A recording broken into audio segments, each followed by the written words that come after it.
Understanding a literature is always a journey into the past because all literature is set within a history, an environment, and a culture. And of course, the people who make up the society. We know that America is a young nation compared to England or the rest of Europe. America is a settler colony. The Europeans, the English, and many others from all over the world, China, Asia, subsequently immigrated to the US.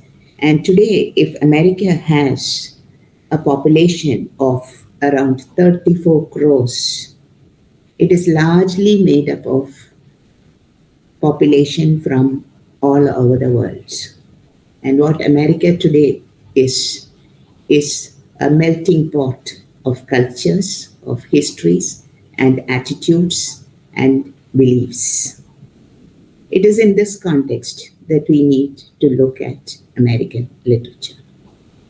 One of the most interesting things about the US is that it took many years for navigators and for adventurers to reach the shore of America. We know that Columbus was one of the early adventurers who set foot on the American soil. But America had a population even at that point of time.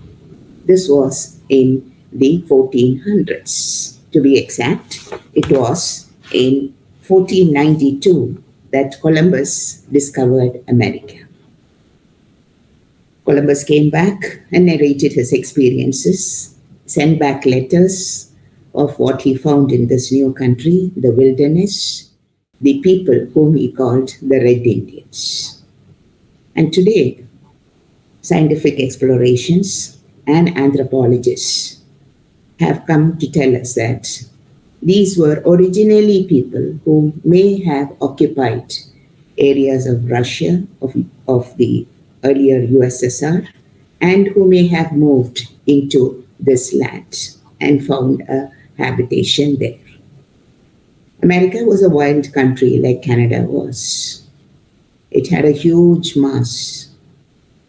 Today, as we know, America is 3 times the size of India, but with a population much less than India. These tribes lived their own lives in small areas, in small pockets along the coast of the east coast of US, and which later was to be settled by the Europeans. Today we know that the French, the English, the Spaniards, the Dutch, the Portuguese traveled in ships, reached the shores of America, and settled here. The biggest group of immigrants, whom we would not call immigrants now, but we would call settlers, were the British, who came on the ship called the Mayflower in 1620 and found their home or settled down along the shores of the Atlantic. These places were later to be known as the east of the US. They named places after the names that they had back home, like New Hampshire, New England. So a lot of the English who left for America had a specific reason to come to this new land. When they found the new land welcoming, and they found in the new land a sense of freedom to practice their religion.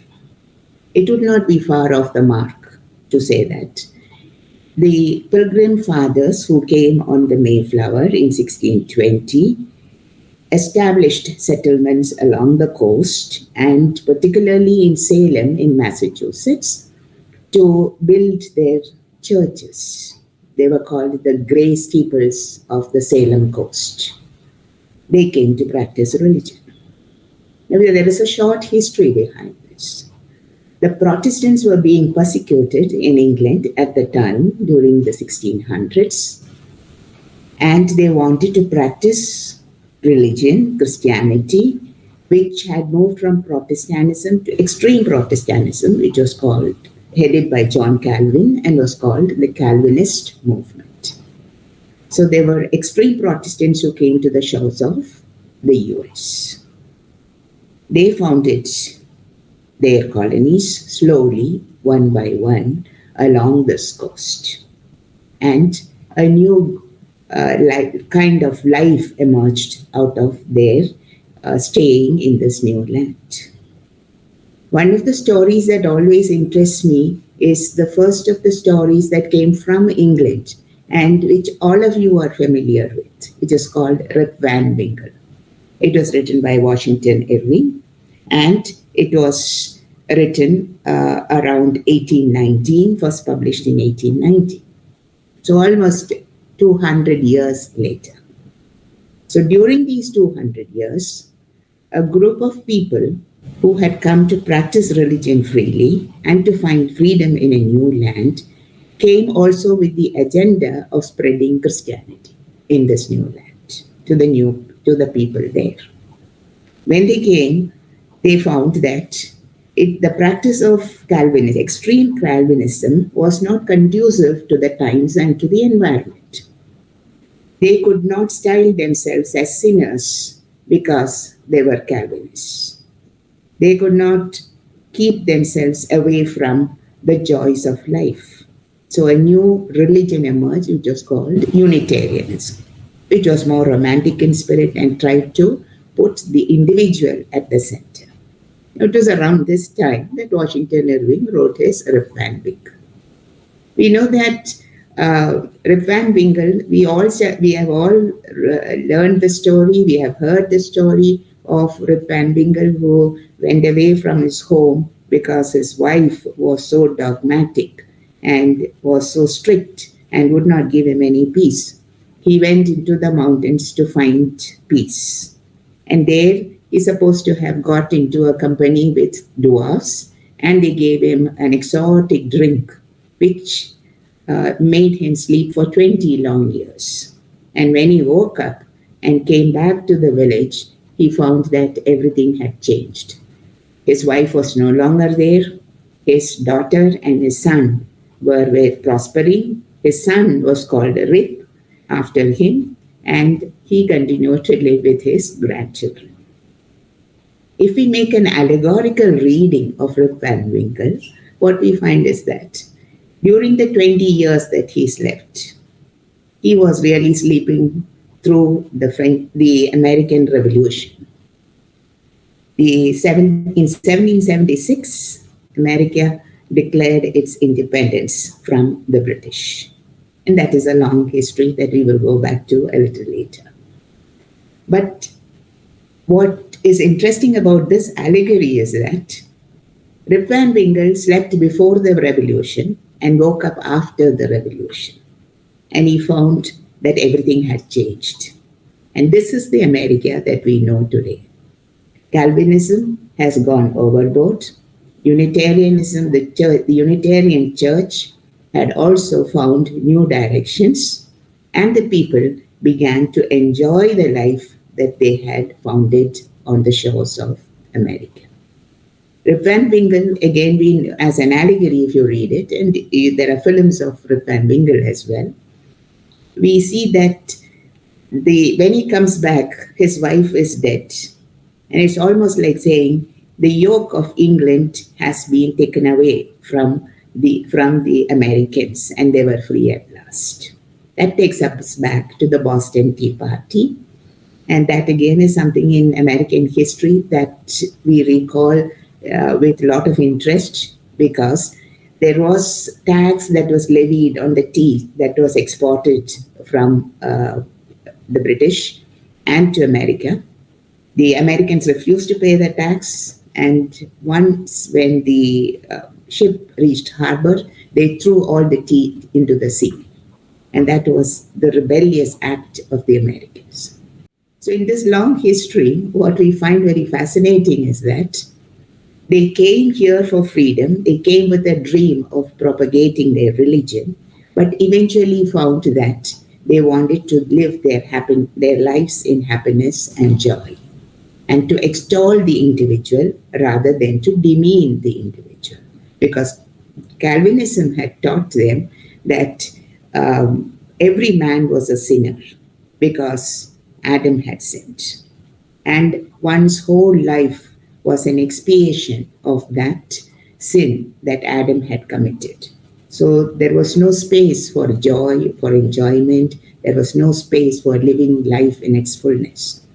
And we all know that human beings love to have happiness in their lives, to enjoy the short life that have been given to them. And I'm sure, like all of you who are listening to me here, would also say that. Like Rip Van Winkle, who went into the Catskill Mountain, he was, what is again more interesting is that he was a Dutch American. He was not an English American. He was a Dutch American who had come from Holland. And the story actually has within it the essence of multiculturalism that was to develop later. They stood together. The immigrants or the settlers who had come to these colonies and settled down stood together, fought for their independence, and got their independence from the British. Of course, we know that Canada, that lies across and which shares with America the longest undefended boundary, was populated by people who still wanted to have their allegiance to the Queen of England. So even today in Canada, the flag of the Queen of England flies. She is the nominal head of the country. So that is what actually made the distinction between the Americans and the Canadians. The Americans, when they flew their flag in 1776 and declared themselves independent, they had a dream, and which we call the American dream.